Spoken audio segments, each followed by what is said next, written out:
Desertification एक ऐसा term है जिसने रिसेंट ईयर्स में काफी अटेंशन गेन की है, बट एग्जैक्टली ये है क्या और हमें इसके लिए कंसर्न क्यों होने की जरूरत है।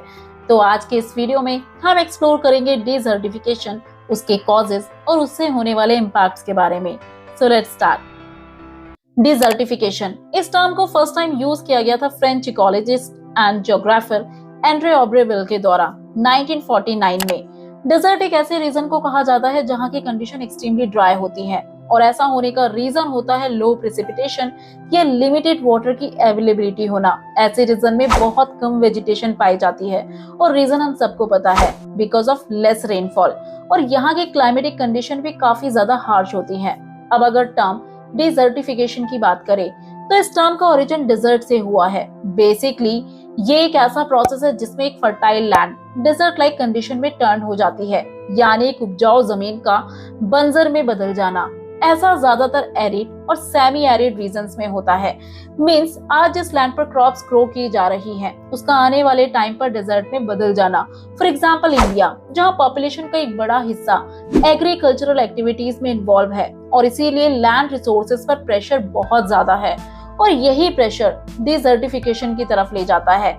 ये तब होता है जब कोई प्रोडक्टिव लैंड जो वेजिटेशन को सपोर्ट करने में कैपेबल थी, बट अब वो डिग्रेड या एरिड हो चुकी है। और ऐसा होने के कई फैक्टर्स हैं, जिसमें शामिल है ह्यूमन एक्टिविटीज और बहुत से नेचुरल फैक्टर्स। पहले जानते हैं नेचुरल फैक्टर्स के बारे में, जिसमें मोस्ट इंपॉर्टेंट है क्लाइमेट चेंज, जो कि डिजर्टिफिकेशन का प्राइमरी कॉज है। टेम्परेचर का राइज होना, रेनफॉल के पैटर्न में चेंजेस होना, और कई जगहों पर लंबे समय से ड्रॉट जैसी सिचुएशन लैंड को ड्राई कर देती है। Next is soil salinization. Arid और सेमी एरिड रीजन्स में सॉल्ट का सॉइल में एक्यूमुलेशन हो जाना। इवेपोरेशन के दौरान साल्ट का डिपॉजिट ग्रेजुअली इंक्रीज हो जाता है, जो सॉइल को एग्रीकल्चर और प्लांट्स ग्रोथ के लिए अनसुटेबल बनाता है। Next is natural disasters, wild Fyers, earthquakes, volcanic eruption और सीवियर स्टॉर्म्स इकोसिस्टम को डैमेज कर देते हैं, जो लैंड को डिग्रेडेशन और डिजर्टिफिकेशन की तरफ ले जाते हैं। अब अगर आए ह्यूमन एक्टिविटीज पर, तो उसमें सबसे ऊपर है डिफॉरेस्टेशन। मींस लार्ज स्केल में ट्रीज को कट करना, ओवर ग्रेजिंग, अर्बनाइजेशन और इंफ्रास्ट्रक्चर डेवलपमेंट के लिए लैंड को क्लियर करना, माइनिंग एक्टिविटीज और improper agricultural practices. For example shifting agriculture या शिफ्टिंग कल्टीवेशन, जिसमें लोग कुछ टाइम के लिए एक पर्टिकुलर जगह पर फॉरेस्ट एरिया को क्लियर कर फार्मिंग करते हैं, बट कल्टीवेशन के बाद उस एरिया को छोड़कर किसी दूसरे एरिया में सेम प्रैक्टिस करते हैं। इस तरह की एग्रीकल्चरल प्रैक्टिस में लार्ज स्केल में फॉरेस्ट एरिया को क्लियर किया जाता है, जो डिजर्टिफिकेशन को बढ़ावा देता है। जब लार्ज स्केल में ट्रीज को कट किया जाता है, तब धीरे धीरे लैंड अपनी नेचुरल प्रोटेक्शन खोने लगती है, जिससे सॉइल का इरोजन होना शुरू हो जाता है।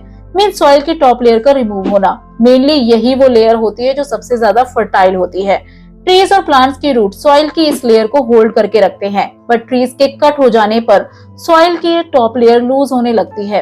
विंड या तेज पानी के बहाव से ये टॉप लेयर दूसरी जगहों पर शिफ्ट हो जाती है, जिसे सॉइल इरोजन कहा जाता है। एक लंबे समय से होता आया सॉइल इरोजन लैंड को डिजर्टिफिकेशन की तरफ ले जाता है। शिफ्टिंग एग्रीकल्चरल के अलावा कई और भी फार्मिंग के मेथड हैं जो लैंड को डिग्रेड करते हैं। अब अगर बात करें इसके इम्पैक्ट्स की, तो ये एनवायरनमेंट और ह्यूमंस दोनों पर ही सिग्निफिकेंट इम्पैक्ट डालता है। पर कैसे?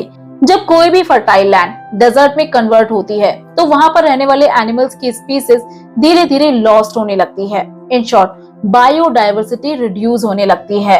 वाइल्ड लाइफ का हैबिटेट लॉस्ट होना शुरू हो जाता है, जिससे नेचर का बैलेंस बिगड़ने लगता है। और अगर बात करें ह्यूमन पॉपुलेशन की, तो आज उनके आगे कई चैलेंजेस हैं, जैसे कि पॉपुलेशन जो लगातार बढ़ रही है, बट आज एग्रीकल्चरल लैंड अपनी प्रोडक्टिविटी खो रही है, जिस वजह से कई क्रॉप्स को ग्रो करना काफी डिफिकल्ट हो चुका है, जिससे अब लोग अपना लाइवलीहुड सस्टेन नहीं कर पा रहे हैं।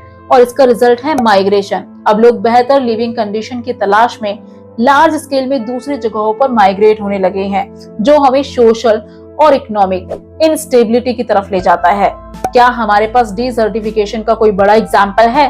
तो आंसर है हाँ, सहारा डेजर्ट, जो कभी वेजिटेशन और वाइल्ड लाइफ में काफी रिच हुआ करता था, बट ड्रॉट, ओवरग्रेजिंग, डिफॉरेस्टेशन और अनसस्टेनेबल एग्रीकल्चरल प्रैक्टिस ने उसे डेजर्ट में कन्वर्ट कर दिया। इसके अलावा सेंट्रल एशिया की अराल सी, चाइना का लाओस प्लेट्यू ऑस्ट्रेलिया की मूरे डार्लिंग बेसिन भी डिजर्टिफिकेशन का एग्जाम्पल है।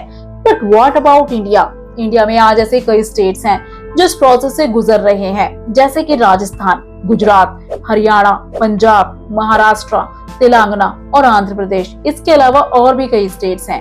इंडिया ने इन प्रॉब्लम्स के सॉल्यूशन के लिए कई पॉलिसीज को भी फॉर्मुलेट किया है, जैसे कि NAP, national action program to combat desertification, जिसे 2001 में मिनिस्ट्री ऑफ एनवायरनमेंट के द्वारा लॉन्च किया गया था। इंडिया ने 2021 में इसका लेटेस्ट वर्जन रिलीज किया है।